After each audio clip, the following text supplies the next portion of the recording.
أعوذ بالله من شرور أنفسنا ومن سيئات أعمالنا من يهده الله فلا مضل له ومن يضلل فلا هادي له وأشهد أن لا إله إلا الله وحده لا شريك له وأشهد أن محمدا عبده ورسوله الذي أرسله بالحق بشيرا ونذيرا وداعيا إلى الله بإذنه وسراجا منيرا أما بعد فإن خير الحديث كتاب الله وخير الهدي هدي محمد صلى الله عليه وسلم وشر الأمور محدثاتها وكل محدثة بدعة وكل بدعة ضلالة وكل ضلالة في النار. أعوذ بالله من الشيطان الرجيم. بسم الله الرحمن الرحيم. قاف والقرآن المجيد بل عجبوا أن جاءهم منذر منهم فقال الكافرون هذا شيء عجيب أئذا متنا وكنا ترابا ذلك رجع بعيد قد علمنا ما تنقص الأرض منهم وعندنا كتاب حفيظ بل كذبوا بالحق لما جاءهم فهم في أمر مريج أفلم ينظروا إلى السماء فوقهم كيف بنيناها وزيناها وما لها من فروج والأرض مددناها وألقينا فيها رواسي وأنبتنا فيها من كل زوج بهيج تبصرة وذكرى لكل عبد منيب.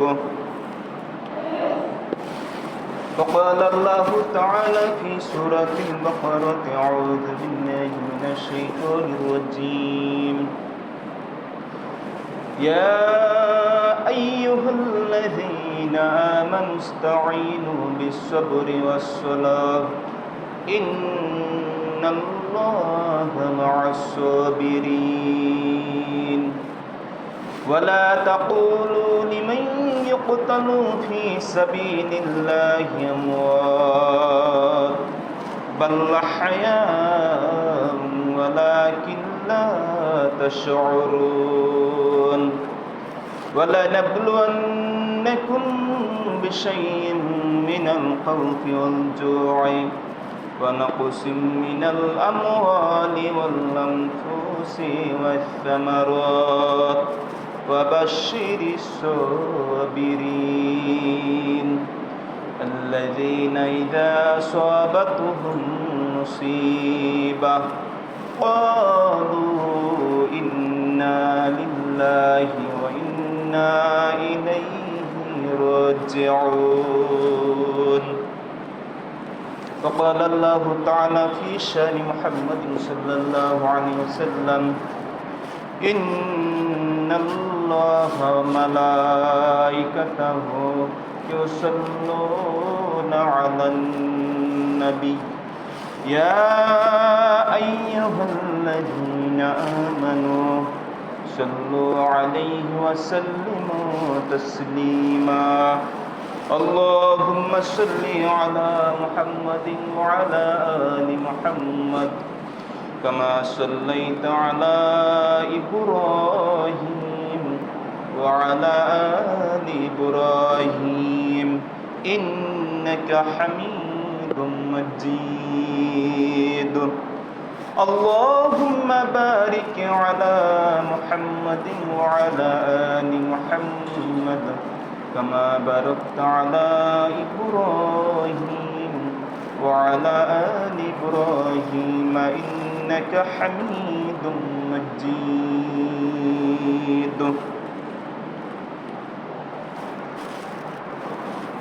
আলহামদুলিল্লাহ, সমস্ত প্রশংসা, গুণগান, তারিফ একমাত্র মহান আল্লাহ তাআলার জন্য, যে আল্লাহ তাআলা আমাদেরকে দুনিয়াবী জীবনে সকল বিপদ আপদ থেকে মুক্ত রেখে, দুঃখ কষ্ট থেকে বা সাময়িক দুঃখ কষ্টের মধ্যেও আল্লাহ তাআলার রিজা সন্তুষ্টির জন্য আল্লাহ তাআলার মসজিদে উপস্থিত হওয়ার যে সুযোগ আল্লাহ দান করেছেন, আমরা আল্লাহর শুকরিয়া জ্ঞাপন করছি আলহামদুলিল্লাহ। এবং রাসূলের উপর দুরূদ সাল্লাল্লাহু আলাইহি ওয়াসাল্লাম। আজকের খুতবার বিষয় হচ্ছে বিপদে আপদে ধৈর্য ধারণ করা। যে কোনো আল্লাহ তাআলার পক্ষ থেকে যে কোনো বিপদ, বন্যাই হোক, মহামারী হোক, আসমানি বিপদ, জমিনি বিপদ, সকল বিপদে ধৈর্য ধারণ করা আর ধৈর্যের মাধ্যমে সালাত আদায় করা। তো মহান আল্লাহ তাআলা বলছেন, ইয়া আইয়ুহাল্লাযীনা আমানু, হে ঈমানদারগণ, ইস্তাঈনু, তোমরা সাহায্য চাও, বিসসবরি ওয়াস-সালাত, ধৈর্যের মাধ্যমে, সালাতের মাধ্যমে। ধৈর্য এবং সালাত ছাড়া আল্লাহর কাছে সাহায্য চাইলে এটা কবুল হওয়ার সম্ভাবনা খুবই ক্ষীণ। তা আল্লাহ তাআলা এই দুটো শর্ত দিলেন। আগেই ধৈর্যের কথা বললেন, তারপরে সালাতের কথা বললেন। তাহলে বিপদে আপদে, বন্যায়, আজকে দক্ষিণ অঞ্চলে যে বন্যায় জর্জরিত, বিশেষ করে সিলেট, চট্টগ্রাম, কক্সবাজার এই জেলাগুলো, কত কষ্টে তারা জীবনযাপন করছে। অনেকে না খেয়ে দিনাতিপাত করছে। অনেক সাহায্য সহযোগিতা আল্লাহ তাআলার বান্দাদের মাধ্যমে পৌঁছছে, না পৌঁছাবে, কিন্তু অনেকেই পাচ্ছে না।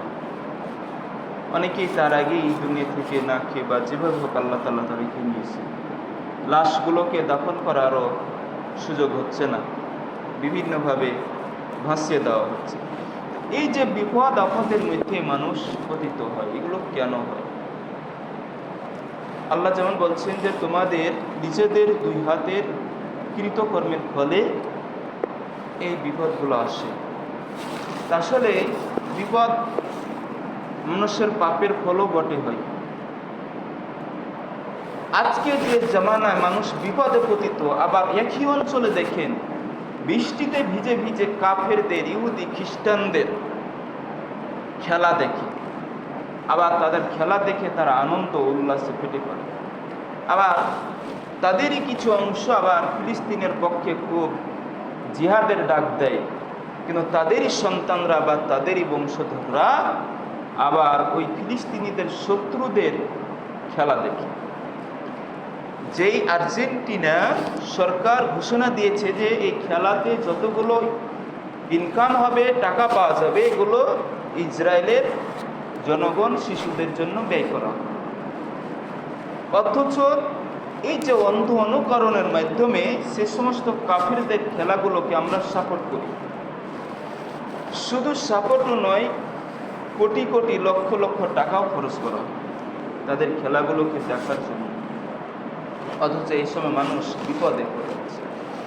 যারা বিপদে পড়ে আছে তাদেরই হয়তো তারা আত্মীয় স্বজন হবে, তাদেরই এলাকার লোক। আর সারা বাংলাদেশে তো আছে, সারা বিশ্বে তো আছেই। এই যে মানুষ আবার তাদেরকে আবার আব্বা বলে ডাকে। রাসূল সাল্লাল্লাহু আলাইহি সাল্লাম বলছেন যে যারা, সহিহ বুখারী 2999 নম্বর হাদিস, যে নিজেদের পিতাকে বাদ দিয়ে অন্য কোনো পিতাকে পিতা বলে দাবি করে, তাদের স্থান সরাসরি জাহান্নাম। অথচ আজকে সেই মেসিকে আব্বা বলে ডাকছে। কত কুলঙ্গার! এই সমস্ত মানুষ ইসলামের ভিতরে থাকে কি করে? এদের তো ইমানই নাই, নষ্ট হয়ে গেছে। এই জন্য বলি যে বাংলাদেশে ইমানদার, ইমানওয়ালা, প্রকৃত খাঁটি মুসলিম খুঁজে পাওয়া খুব কঠিন। নামমাত্র 95% মুসলিম, কিন্তু কাজের ক্ষেত্রে 5% পাবে কিনা সন্দেহ। আপনি যেখানে যান, সফরে যান, যেখানে যান, আপনি সঠিক দিন খুঁজবেন, পাবেন না সহজে। এই যে মানুষ বিভ্রান্তির বেড়া জালে পতিত আছে, তো এই বিপদে পতিত হওয়ার কারণ এগুলো।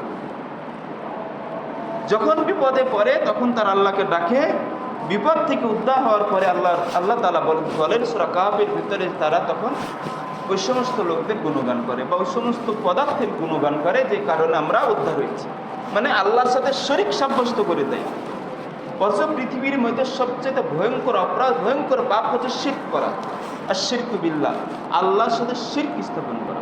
লোকমান আলাইহিস সালাম যখন তার পুত্রকে বলল, ইয়া বুনাইয়া লা তুশরিক বিল্লাহ, হে বৎস তুমি আল্লাহর সাথে শরীক করো না, ইন্না শিরকা লাযুলমুন আযীম, কেননা শিরক হচ্ছে ভয়াবহ অপরাধ। তারপরও যে কোনোভাবে শিরকের মধ্যে আমরা ডুবে আছি। ওই যে বন্যার ভিতরে যে সমস্ত লোকগুলো আছে, তাদেরও পরিবারে বা সন্তানে এখনো গলায় তাবিজ ঝুলছে। সরাসরি আল্লাহ রাসূল বলছেন যে ব্যক্তি তাবিজ ঝুলালো, মানে আল্লাহ তামিমাতান ফাকাদ আশরাকা, সে শিরক করলো। তো অনেক দিনই ভাইরা গেছে যে তাবিজগুলো কাঁচি দিয়ে কেটে ফেলে দিচ্ছে, এটা একটা ভালো দিক।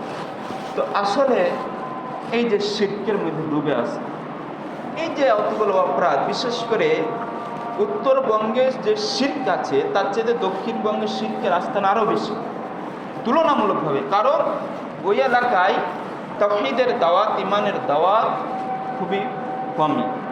অথচ ভণ্ড পীর, ভণ্ড মাস্তান, ভণ্ড সন্ত্রাসী, ভণ্ড সেই সমস্ত পীর বলে যত দাবি করে পীর মুরিদ, এরা কিন্তু ওই এলাকাগুলো দখল করে।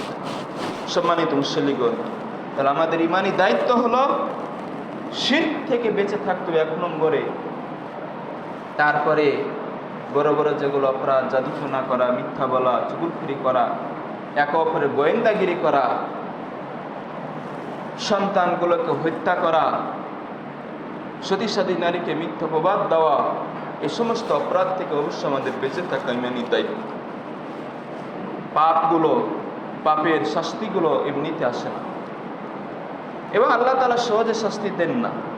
আল্লাহ তাআলা সুযোগ দেন যে আমার এই বান্দাগুলো পাপ থেকে ফিরে আসছে কি। তাহলে আসি সূরা বাকারার ভিতরে আল্লাহ তাআলা বলছেন কি, ইয়া আইয়ুহাল্লাযীনা আমানুস্তাঈনু বিস-সাবরি ওয়াস-সালাহ, হে ঈমানদারগণ তোমরা ধৈর্যের মাধ্যমে এবং সালাতের মাধ্যমে সাহায্য চাও। আমরা তো ভুলে যাই, বিপদে পড়লেও অনেকে ভুলে যায় আল্লাহর কাছে গিয়ে সাহায্য চাইতে হবে। বিপদের সময়, বন্যার সময়, ওই সময় সালাত আদায় করা কঠিন হয়ে যায়, পানিতে ডুবে আছে সব কিছু স্বামী, যার ফলে আল্লাহ আগে ধৈর্য ধরতে বলেন। ধৈর্য ধরার পরপরই আবার সালাতের কথা বললেন, অর্থাৎ ওই অবস্থাও যেভাবেই হোক সালাত আদায় করতে হবে, কোনো উপায় নাই। তাহলে এই দুটা কাজ করাই লাগবে, নচেত আল্লাহর সাহায্য পাওয়া যাবে। ইন্নাল্লাহা মা'আস সাবিরিন, অবশ্যই আল্লাহ তাআলা ধৈর্যশীলদের সাথে আছে। মানে যারা ধৈর্য ধারণ করবে, আল্লাহর কাছে সাহায্য চাইবে সালাত দিয়ে, তাদেরকে আল্লাহ তাআলা অবশ্যই কী করবে, সাহায্য দান করবেন। তাদেরকে আল্লাহ তাআলা ধৈর্যশীলের পুরস্কার দিবেন। এটা আল্লাহ নিজেই বলছেন, ইন্নাল্লাহা মা'আস সাবিরিন, আল্লাহ অবশ্যই ধৈর্যশীলদের সাথে আছে। তারপরে আয়াতে আল্লাহ বলছেন যে ওয়ালা তাকুলু লিমান ইউকতালু ফি সাবিলিল্লাহ, আল্লাহ তাআলা বলছেন যে ইয়া আইয়ুহাল্লাযীনা আমানুস্তাঈনু বিস-সাবরি ওয়াস-সালাহ ইন্নাল্লাহা মা'আস সাবিরিন। তো ওয়ালা তাকুলু লিমান ইউকতালু ফি সাবিলিল্লাহ, এখানে আল্লাহ তাআলা বলছেন যে তোমরা ওয়ালা তাকুল আমওয়াত, মৃত্যু বলিও না তাদেরকে যারা লিমান ইউকতালু ফি সাবিলিল্লাহি, যারা আল্লাহর পথে কি হয়ে যায়, নিহত হয়। আমওয়াত শব্দটা আল্লাহ তাআলা এখানে ব্যবহার করেছেন, কারণ হলো যেখানে মৃত্যুর বহু বচনটা উল্লেখ, এক বচন হচ্ছে মাউত, বহু বচনে আমওয়াত। যে যারা আল্লাহর রাস্তায় নিহত হয়, জীবন দেয়, তাদেরকে তোমরা মৃত্যু বলিও না।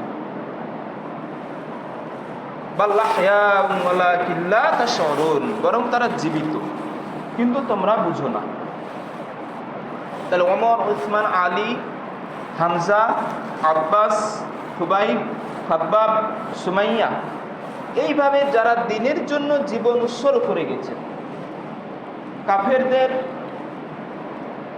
নিকট তারা তাদের জীবনটাকে উৎসর্গ করেছে আল্লাহর জন্য, কাফেররা তাদেরকে হত্যা করেছে, এদেরকে বলা হয় শহীদ, মানে সাক্ষ্যদানকারী। এরা আল্লাহর জন্য সাক্ষ্য দিবে, এবং এদেরকে গোসল ছাড়াই দাফন করা হয়। শহীদ যারা প্রকৃত শহীদ দ্বীনের জন্য, এদেরকে গোসল ছাড়াই কি করা হয়? জানাজা দিয়ে দাফন করা হয়, এবং তার পরনে যে পোশাক, সে অবস্থায় যদি সেটা পবিত্র থাকে। এখন এই শহীদগুলো আমরা বিভিন্ন সেক্টরে লাগিয়ে দিই, কিন্তু এটা তো আমাদের অন্যায়। যেখানে সেখানে আরবি একটা প্রতিশব্দ, কোরআনের ভাষা, রাসূলের হাদিসের ভাষা যেখানে সেখানে ব্যবহার করার ইসলাম অনুমোদন নেই। একটা হিন্দুর ক্ষেত্রেও শহীদ শব্দ ব্যবহার করা হচ্ছে, এটা দুঃখজনক বিষয়। হিন্দু কি করে শহীদ হয়? সে তো দ্বীনের বিপরীত, সে তো কাফের, সে তো অমুসলিম, সে তো দ্বীনের বিরুদ্ধে শিরক স্থাপন করে গেছে, সশরীরে কাফেরদের পক্ষে থেকেছে। যদিও সে মুসলমানদের সাথে সরাসরি কোনো যুদ্ধাস্ত্র অংশগ্রহণ নাও করে, কিন্তু সে তো ইমানি আকিদা থেকে সম্পূর্ণ বিপরীত ছিল, সে কি করে শহীদ হয়? আমাদের ইসলাম সম্পর্কে, কোরআন হাদিস সম্পর্কে ধারণা থাকার কারণে এই সমস্ত ব্যক্তিদের জন্য শহীদ বলা হয়। রাষ্ট্রের জন্য জীবন দিতে পারে। আল্লাহ রাসূল সাল্লাল্লাহু আলাইহি সাল্লাম যে সমস্ত সত্য দিয়েছেন শহীদ হওয়ার জন্য, সেগুলো আগে করতে দেখতে হবে আসলে সেই কাতারে সে সামিল হয় কিনা, সে পর্যায়ে সে পড়ে কিনা। কোনো মুসলিম ব্যক্তি যেমন আগুনে শহীদ হয় বা মৃত্যুবরণ করে আগুনে পড়ে, মুসলিম, সে একজন ইমানদার, মুত্তাকি, খাঁটি দিনদার, সেই আকীদার লোক, এই ধরনের লোক যদি আগুনে পুড়ে মারা যায়, তাহলে তাকে সরাসরি শহীদ বলা যাবে না। কিন্তু আল্লাহ রাসূল শহীদের মর্যাদার কাছাকাছি বলেছেন, হাদিস দ্বারা প্রমাণিত। কিন্তু যে কেউ পুলিশের গুলোতে বা সাধারণ কোনো মার্ডারে যদি মারা যায়, তাহলে তাকে শহীদ বলা যাবে না, তাকে সরাসরি নিহত বলতে হবে।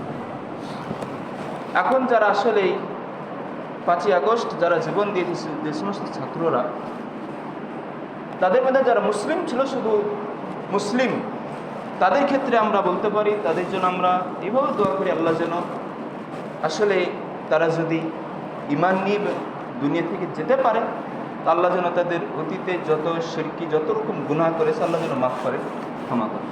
এখন আসি, বিষয়টা হলো আল্লাহ তাআলা দ্বীনের জন্য যে সমস্ত ব্যক্তি শহীদ হয়, তাদেরকে শহীদ হিসেবে আখ্যায়িত করেছেন। পানিতে ডুবে যে মুসলিম ব্যক্তি বা মুমিন ব্যক্তি মারা যায়, তাকে রাসূল সাল্লাল্লাহু আলাইহি সাল্লাম শহীদের কাছাকাছি বলেছেন। এখন এরপরের আয়াত আল্লাহ তাআলা বলেন যে ওয়ালা নাবলু আন্নাকুম বিশাইয়্যিম মিনাল খাউফি ওয়াল জু', আমি তোমাদেরকে অবশ্যই পরীক্ষা করব। কি দ্বারা?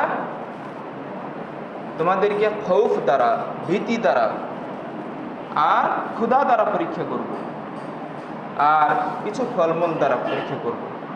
অসামারত, তাহলে ভয়ভীতি, ক্ষুধা, ফলমূল দ্বারা, আর হচ্ছে সম্পদ, এই 4টা বস্তু দ্বারা তোমাদেরকে পরীক্ষা করব। ওয়াবাশশিরিস সাবিরিন, হে রাসূল তুমি তাদেরকে সুসংবাদ দাও যারা ধৈর্যশীল। তাহলে যারা ধৈর্যশীল, এদেরকে সুসংবাদ দিতে আল্লাহ তাআলা বললেন। তাহলে এখানেও ধৈর্যশীলদের কথাটা চলে আসছে।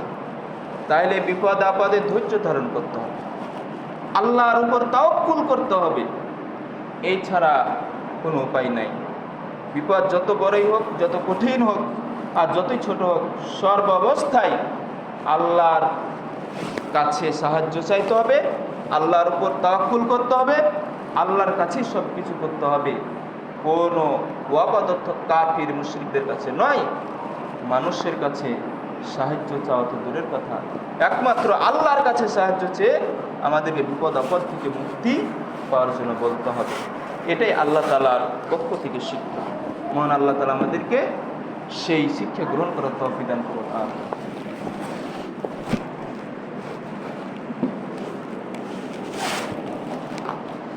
ইন্নাল হামদুলিল্লাহ ওয়াসসালাতু ওয়াসসালামু আলা মান লা নাবিয়্যা বা'দা।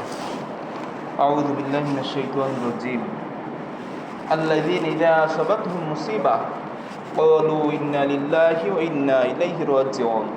আল্লাহ বলছেন, যখন মানুষের কাছে বিপদ আসে, যখন বিপদ এসে পতিত হয়, আল্লাযীনা ইযা আসাবাতহুম মুসিবা, যখন মুসিবা মানুষের কাছে এসে যায়, তখন কি করবে? তখন তারা বলবে ইন্না লিল্লাহি ওয়া ইন্না ইলাইহি রাজিউন, অবশ্যই আমরা আল্লাহর জন্য এবং আল্লাহর দিকে ফিরব, প্রত্যাবর্তনকারী। তাহলে আমরা আল্লাহর জন্য, আল্লাহর সৃষ্টি হয়েই পৃথিবীতে এসেছি, আবার আল্লাহর সৃষ্টি হয়েই পৃথিবী থেকে বিদায় নিব, আল্লাহর কাছে যাব। এই কথাটা বিপদ আপদে বলতে হবে। যদিও রাসূল সাল্লাল্লাহু আলাইহি সাল্লাম থেকে আরও বানিয়ে আছে, দোয়াগুলো আছে, আল্লাহুম্মা আজরিনি ফি মুসিবাতি ওয়াখলুফ লি খায়রাম মিনহা, যে আল্লাহ তাআলা আমাকে রক্ষা করুন এই মুসিবতে এবং এর চাইতে উত্তম আরও কিছু দান করুন। তাহলে এই কথাগুলো বলতে হবে।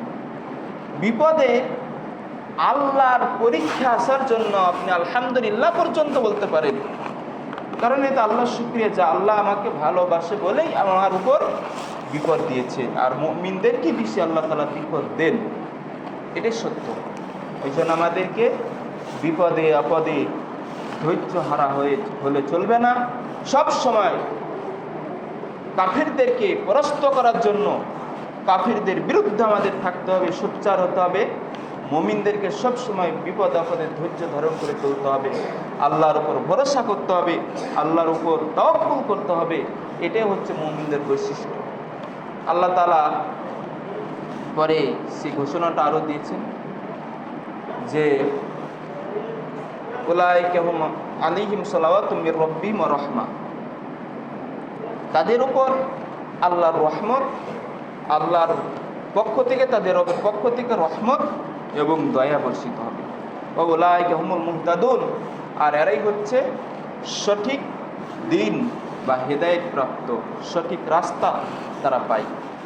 এই জন্য আমাদেরকে বেশি বেশি করে আল্লাহর দিনে থাকার জন্য আল্লাহর উপর তাওয়াক্কুল করতে হবে, সালাত আদায় করতে হবে, সালাতের মাধ্যমেই সাহায্য চাইতে হবে, ধৈর্য ধরতে হবে, ধৈর্যের মাধ্যমে সাহায্য চাইতে হবে, নচেত আল্লাহ দিবেন না। এটাই, এই কথাই সত্য। সম্মানিত মুসল্লিগণ, আল্লাহ তাআলার বাণী, অসংখ্য বাণী দ্বারা আমাদেরকে তিনি সতর্ক করেছেন। বিপদ মুমিনের জীবনে আসবেই, এটাই স্বাভাবিক। একজন ভালো মানুষ, সৎ মানুষের উপর জীবনে যখনই হোক তার কাছে বিপদ আসতেই হবে। আপনি সঠিক দিন মানতে যাবেন, আপনার উপর বিপদ আসবেই, আপনার উপর জুলুম আসবেই, জেল পর্যন্ত আপনাকে যেতে হতে পারে। জঙ্গি ট্যাগ দিয়ে, যে কোনো কিছু ট্যাগ দিয়ে, অথবা যে কোনো অপরাধী ট্যাগ দিয়ে আপনাকে জুলুম হতে পারে। এটাই স্বাভাবিক। সঠিক দিন মানতে গেলে কষ্ট স্বীকার করতে হবে, কষ্টের সাথে ধৈর্য ধরতে হবে। ইন্না মা'আল উসরি ইসরা, অবশ্যই কষ্টের সাথেই কি রয়েছে? স্বস্তি, সহজ রয়েছে।